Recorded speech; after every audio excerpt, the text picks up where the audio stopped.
ਤੁਸੀਂ ਸੁਣ ਰਹੇ ਹੋ ਪੰਜਾਬੀ ਰੇਡੀਓ USA ਤੇ ਸਿੱਖ ਇਤਿਹਾਸ ਦੇ ਵਿੱਚ ਅੱਜ ਦਾ ਦਿਨ ਅੱਜ 4 ਜਨਵਰੀ ਹੈ।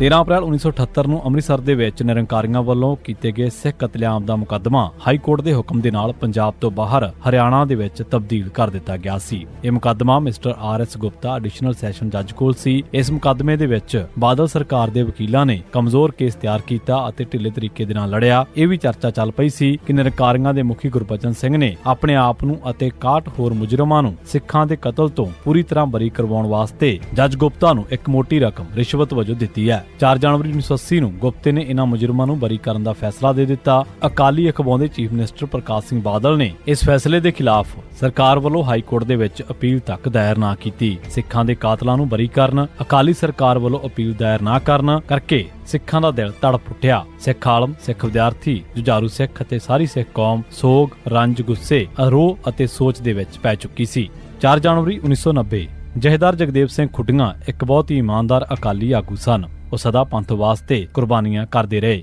1999 ਦੀਆਂ ਚੋਣਾਂ ਦੇ ਵਿੱਚ ਉਹ ਫਰੀਦਕੋਟ ਸੀਟ ਤੋਂ ਲੋਕ ਸਭਾ ਦੇ ਮੈਂਬਰ ਚੁਣੇ ਗਏ। ਉਹਨਾਂ ਨੂੰ ਅਗਵਾ ਕਰਕੇ 4 ਜਨਵਰੀ 1990 ਨੂੰ ਕਤਲ ਕਰਕੇ ਉਹਨਾਂ ਦੀ ਲਾਸ਼ ਨਹਿਰ ਦੇ ਵਿੱਚ ਸੁੱਟ ਦਿੱਤੀ ਗਈ ਸੀ। ਇਹ ਆਮ ਚਰਚਾ ਸੀ ਕਿ ਪੁਲਿਸ ਨੇ ਉਹਨਾਂ ਨੂੰ ਕਤਲ ਕੀਤਾ। ਦੂਜੇ ਪਾਸੇ ਉਹਨਾਂ ਦੇ ਇੱਕ ਸਾਥੀ MP ਨੇ ਨਵੰਬਰ 2011 ਦੇ ਵਿੱਚ ਇਹ ਗੱਲ ਦੱਸੀ ਸੀ ਕਿ ਕਤਲ ਵਾਲੇ ਦਿਨ ਜਥੇਦਾਰ ਖੁੱਡੀਆਂ ਨੂੰ ਭਾਈ ਗੁਰਜੀਤ ਸਿੰਘ ਅਤੇ ਗੁਰਨਾਮ ਸਿੰਘ ਬੁੰਡਾਲਾ ਉਰਫ ਜਲਾਦ ਘਰੋਂ ਬੁਲਾ ਕੇ ਲੈ ਗਏ ਸਨ ਅਤੇ ਇਸ ਤੋਂ ਮਗਰੋਂ ਉਹ ਘਰ ਵਾਪਸ ਨਹੀਂ ਮੁੜੇ ਅਤੇ ਉਹਨਾਂ ਦੀ ਲਾਸ਼ ਨਹਿਰ ਦੇ ਵਿੱਚੋਂ ਮਿਲੀ ਸੀ। 4 ਜਨਵਰੀ 1991 ਦੇ ਦਿਨ ਪੰਜਾਬ ਪੁਲਿਸ ਨੇ ਸੁਵਿੰਦਰ ਸਿੰਘ ਉਰਫ ਸ਼ਿੰਦਾ ਵਾਸੀ ਮੁੱਦਕੀ ਨੂੰ ਨਕਲੀ ਮੁਕਾਬਲੇ ਦੇ ਵਿੱਚ ਸ਼ਹੀਦ ਕਰ ਦਿੱਤਾ। 4 ਜਨਵਰੀ 1993 ਦਿਨ ਪੰਜਾਬ ਪੁਲਿਸ ਨੇ ਜਸਵੀਰ ਸਿੰਘ ਪੁੱਤਰ ਭੁਪਿੰਦਰ ਸਿੰਘ ਵਾਸੀ ਪੰਡੋਰੀ ਬੀਬੀ ਜ਼ਿਲ੍ਹਾ ਹੁਸ਼ਿਆਰਪੁਰ ਨੂੰ ਨਕਲੀ ਮੁਕਾਬਲੇ ਦੇ ਵਿੱਚ ਸ਼ਹੀਦ ਕਰ ਦਿੱਤਾ। 4 ਜਨਵਰੀ 1994 ਦੇ ਦਿਨ ਪੁਲਿਸ ਨੇ ਸੁਖਦੇਵ ਸਿੰਘ ਪੁੱਤਰ ਕਰਤਾਰ ਸਿੰਘ ਵਾਸੀ ਕੱਥੂ ਨੰਗਲ ਜ਼ਿਲ੍ਹਾ ਅੰਮ੍ਰਿਤਸਰ ਨੂੰ ਨਕਲੀ ਮੁਕਾਬਲੇ ਦੇ ਵਿੱਚ ਸ਼ਹੀਦ ਕਰ ਦਿੱਤਾ। ਪਾਲ ਸਿੰਘ ਪੁਰੇਵਾਲ ਦੇ 1998 ਦੇ ਬਣਾਏ ਕੈਲੰਡਰ ਨੂੰ 2003 ਦੇ ਵਿੱਚ ਲਾਗੂ ਕੀਤਾ ਗਿਆ ਸੀ, ਪਰ 4 ਜਨਵਰੀ 2010 ਦੇ ਦਿਨ ਇਸ ਦੇ ਵਿੱਚ ਵੱਡੀਆਂ ਤਬਦੀਲੀਆਂ ਕਰਕੇ ਇਸ ਦਾ ਅਮਲੀ ਰੂਪ ਦੇ ਵਿੱਚ ਭੋਗ